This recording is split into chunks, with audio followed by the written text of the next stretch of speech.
Ayos yun Parang napaka-cinematic nung pagdaan nung bus. Pero ngayon nandito kami sa 30 minutes mula sa paanan ng bundok na akyatin namin na yung Mariglen. Ngayon kung paano kami napunta rito, magsimula muna tayo sa Uno. Mostly kung paano experience ko sa Mount Pulag, ganun din dito. Gabi aalis kasama si Ryan. Sabay sa driver makikipagkwentuhan. Mountaineers ka. Mountaineers. Tapos hintayin si Matt sa isang kapehan. Thank you, boss. Starbucks. Boss, thank you. Tender. Ang tunog ng kamay nilaan. Lahat yun magkaka-riders. Uy, si Matt. Hi, Matt. Hi. Ngayon sa kapehang tambayan na pagkasunduan kung saan kami kasama ang iba maghihintayan.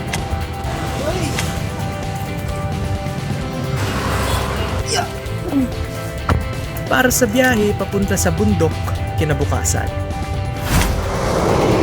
At ngayon, grabe ang bibilis ng mga kotse dito para akong sasagasaan. Bibigyan ko kayo ng kaunting info patungkol dito sa bundok na to. Kasi base sa intindi ko, 4 out of 9 yung difficulty scale nito pagdating sa hiking. Nakumpara sa Pulag, 3 out of 9 lang. At kumbaga ngayon, kahit paano, ako meron ng ehersisyo sa pamamagitan nga ng basketball.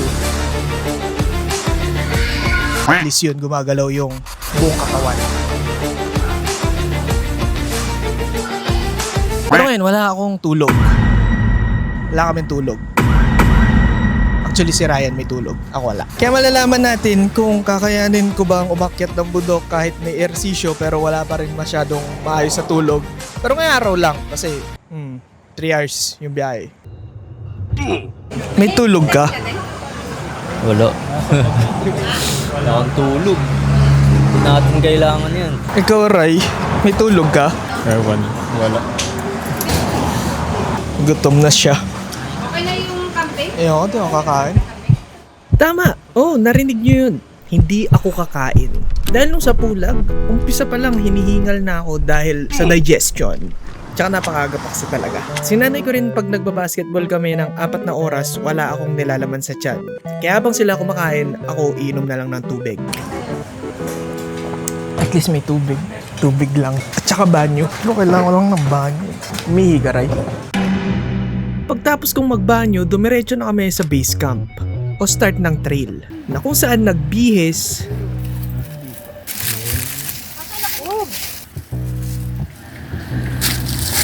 speed lang. Tapos nag-orientation patungkol sa do's and don'ts. At syempre yung kakaharapin namin sa Mount Mariglen. Dahil base sa intindi ko, hindi siya ganun kataas tulad ng sa Mount Pulag. Pero sabi ng tour guide namin, Mas mahirap yung Mariglen. dahil mas matarik daw kasi. Hindi, mainit. Ayun, tsaka mainit. Kaya sumakay na lang kami ng tricycle at umuwi na sa Maynila.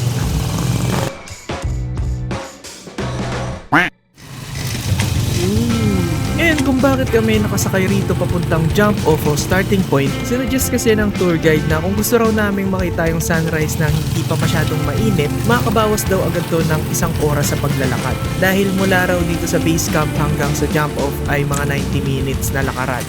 Kaya yung buong grupo namin, di na nagdalawang isip, sumakay na agad kami rito. Ang tawag nga pala nila rito ay kolong-kolong.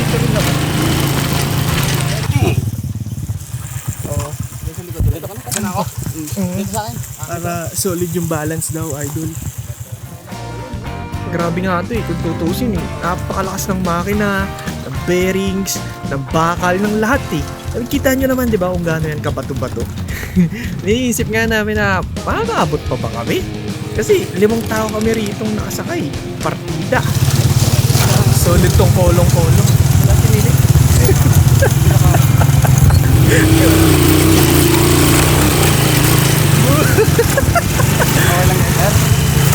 Okay lang kami, sir.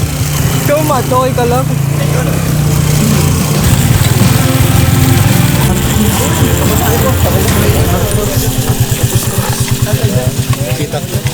Thank you, boss. Yun yung pinakamasayang 30 minutos. At least nandito na daw sa starting point. Dito na ang huling beses na makakapagbanyo kayo kung sakali. Dahil pagbaba na ulit ng bundok, saka kayo magkakaroon ng pagkakataong umihi. Kaya syempre, okay, let's G!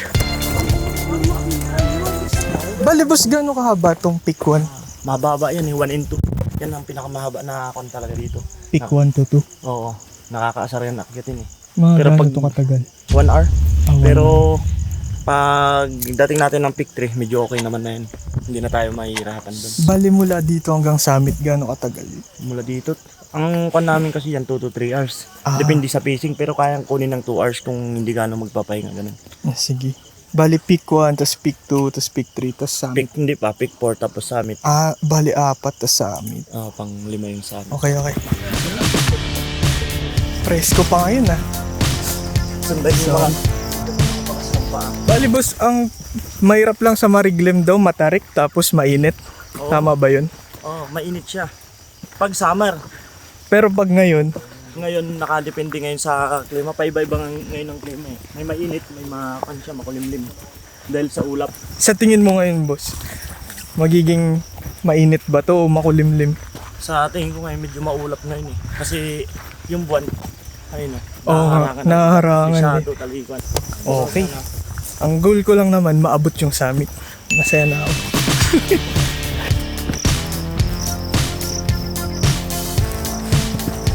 Yung hakbang niya, ang lilit ng step talaga. Tapos, Hindi na niya talaga rin kaya. iyak na. Hirap din. Binuhat ko na, solo. Kasi yung guide niya hindi naman nagbubuhat. Binuhat ko na. 80 kilo may git. Babae. Ay, oh. Laki din. Laki din. Pero kumpara sa Mount Pulag, mas matarik naman agad yung starting point. Ito. May bato-bato dito Kasi sa Mount Pulag mahaba pero hindi ganito katarik. At least, may epekto yung ehersisyo. Pero wala pa rin akong tulog. Grabe nga tong Mariglem. Yes. Di lang halata sa video pero ang tarik niyan. Yes! Kaya rin kung mapapansin nyo, patigil-tigil kami kasi kailangan mo talagang tansyahin kung saan ka susunod na aapak. Dahil mabato rin eh. Matarik na mabato.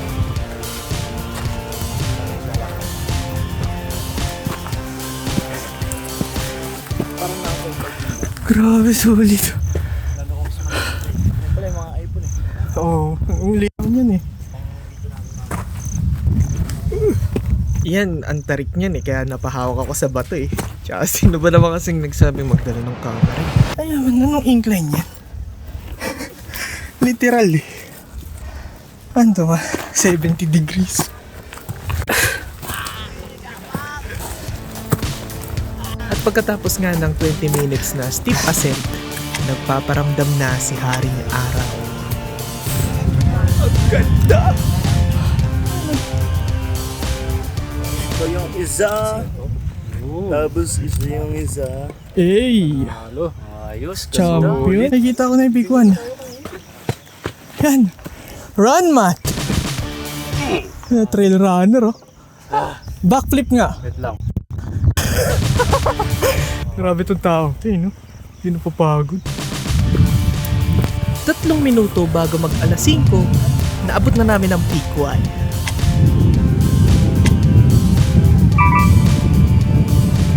Peak 1. Halos na 30 minutos lang namin to. Partida, ina-enjoy pa namin bawat gilid. Pero grabe, dito pa lang ma-appreciate mo na ang kagandahan ng Mariglem. Boy pa ako! Ito, boy na boy pa. Nagpicture-picture lang saglit at pahinga sabay diretso na sa peak 2. Pogi mo naman, idol. Palis. Taramang. Mas gano'ng katagal yung peak 1, peak 2? Gano'ng katagal? Sige, peak 1 to peak 2 daw, mga 40 minutes. Salamat kay boss. Boss Lim. Special mention kay Boss Lemuel. Di kami pinabayaan at palagi pa kaming pinipicturan. Solid idol. Solid. Nangangatog na tuhod ko. Tibo na tuhod ko, pre. Nanginginig na yung tuhod at pa ako, ah. Bababa kasi. Ganda na po. Matarig to. Pero kaya to. Ay, joke lang. Di pala matarig. Kumpara dun, grabe yung dun. Paano na nabuhat yun dyan? Ganito yung matarig. Grabe. Mountain climbing at its finest. Walang tulog. Walang kain.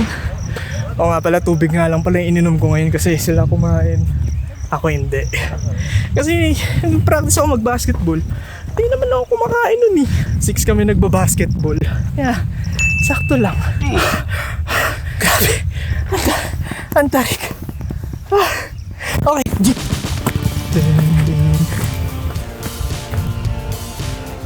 Hindi na daw. Yung camera.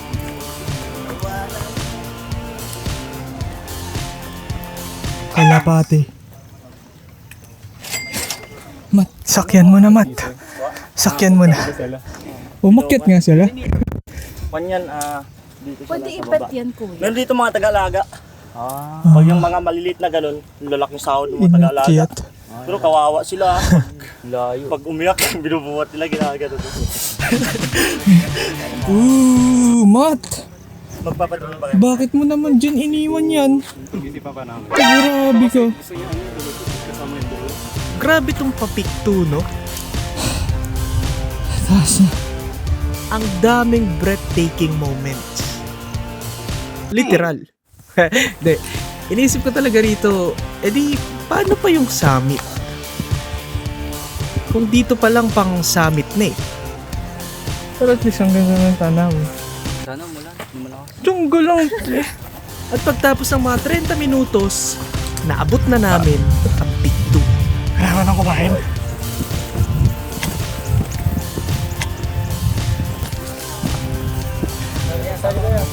Hey, Peak 2.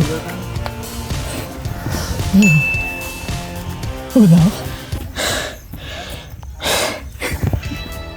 Iba yung pakiramdam dito sa Peak 2. Napaka-milagroso. Ganon.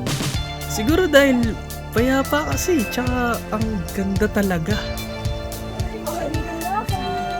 Pero pagtapos ng mga 10 minuto, tumuloy na kami pa Peak 3. Boss, ano nakatagal yung Peak 2 to Peak 3? Sa gitna yan, sir? Siguro mga ano na lang. 10 minutes. Ah, we? 10 to 15. Yun na lang ba yun? Hindi, sir. Susunod pa dyan. Ah, Pero pagdating natin doon sa puno na yan, natatanaw na. yung Peak 3. Abo. Sige. Thank you.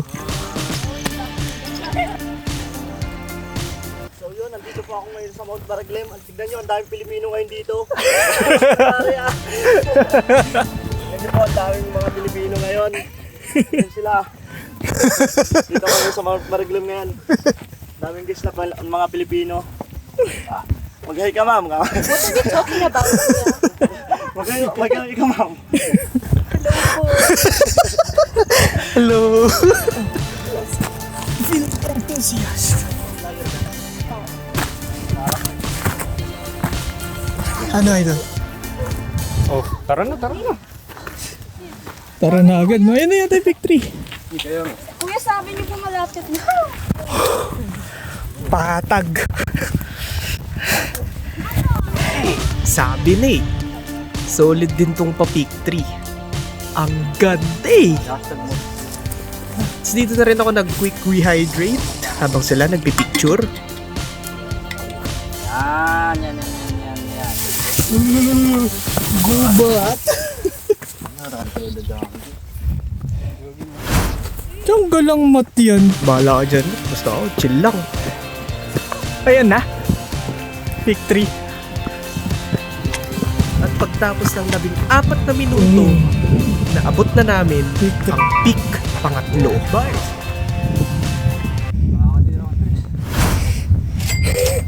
Ayos. Uy, may merchant. Boss, magkano yung Coke? 60 sir. May yelo sir, mana? Yung medyo pwede na naman. Huwag yun ako tanong eh. Grabe. Ang taas ah. Ayos. Maganda. Peak 3. Namin ko na nga to. Ito yung pinaka-solid na inom ko ng Coke. Sponsor ng Coke.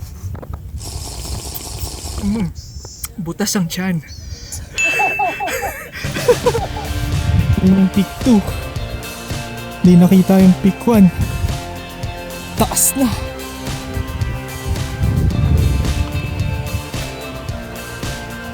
Gayon pa man, kailangan ko na talaga maglagay ng laman sa aking tiyan para na rin di bumagsak ang aking katawan. First pa rin. Gusto nyo pagkain? Gamit yan.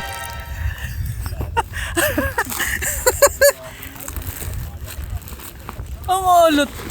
Tamis-tamis na ito eh. Energizer.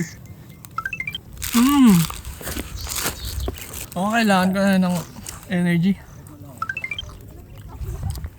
Tatlong gummy worm. Goods. Tama! Tama yung narinig nyo. 3 gummy worm lang sa kalam. At tubig. Gasamit lang naman tayo eh.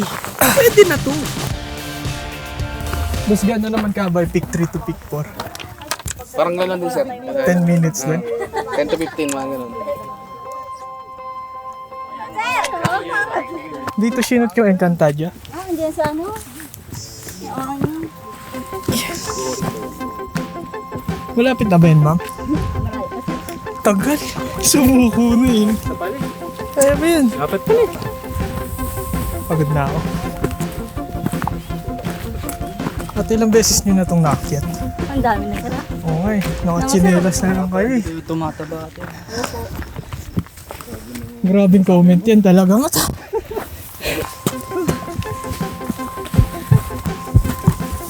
Yan. Ayaw niyan, di. Tarik. Susuko, pwede kang sumuka. Suka, hindi suko. Bars. Na may pick 4? Wala pa. Ay, hala pa. Wow. Walang sumiga. Tama, tiga. Yun o. Tiga na daw. Oh, tiga na. Sige, ayaw mo. Yung bangin. Sorry. So, ipakita yung bangin. Ito yung daan.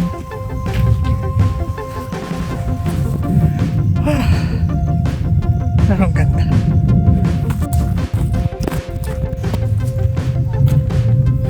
Feel ko pag nakuha na ng katawan mo yung momentum.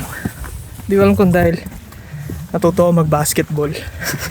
Mamamatay ka pa rin. Pero at least, di na yung katulad ng una experience. No, try. Kaya? Akyat. Akyat na. Kahit pa. Kakasabi ko lang mamamatay na ako eh. Pero akyat. Bakit may tungkod ka naman?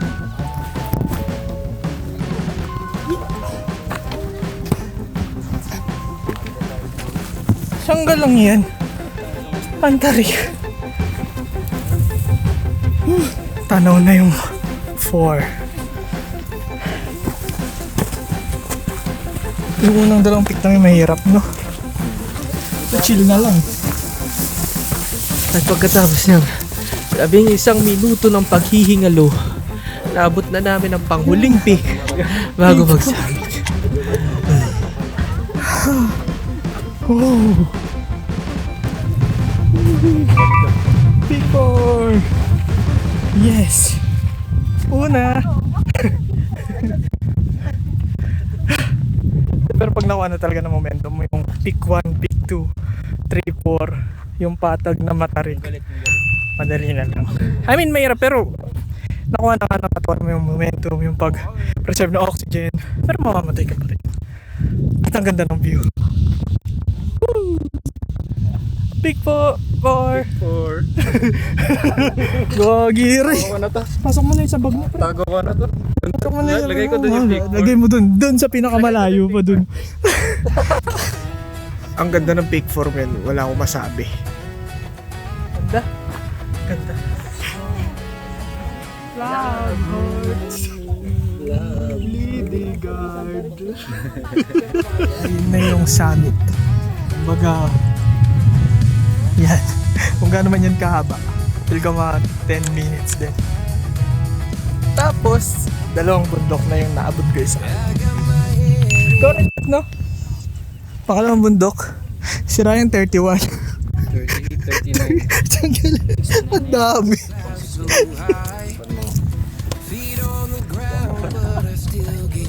Kakaiba talaga yung mga taong kasama. Pero yun, tapusin na natin to. Tara. Tara. Sige, boss. Mauna na kami sa peak. I mean, sa summit. Lakad matatag. Pero ayos na. Kami yung mauuna sa summit sa grupo namin. Kasi yung mga tao na rin din. Pero, first time. Ito chill na lang. Patag. Tapos doon medyo siguro matarik. May bangin. Pero, tolerable. Lalo na kapag may experience ka. Ano masasabi nyo? Tama. Pero dito humahapdi na yung sinag ng araw Kaya,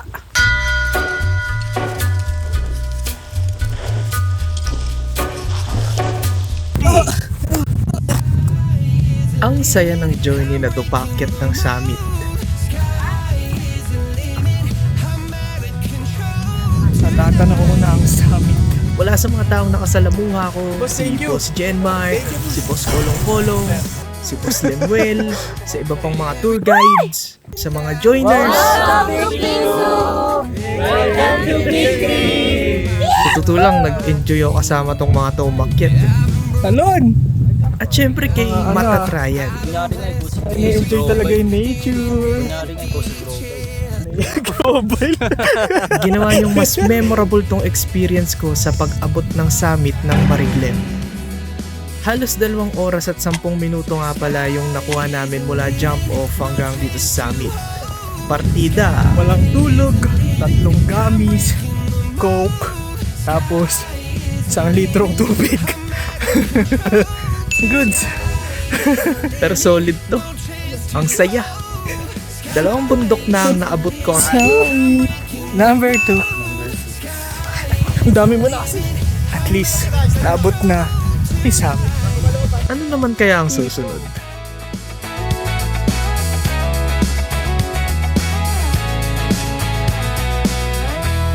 Awit, pababa pa pala. Wow. Solid.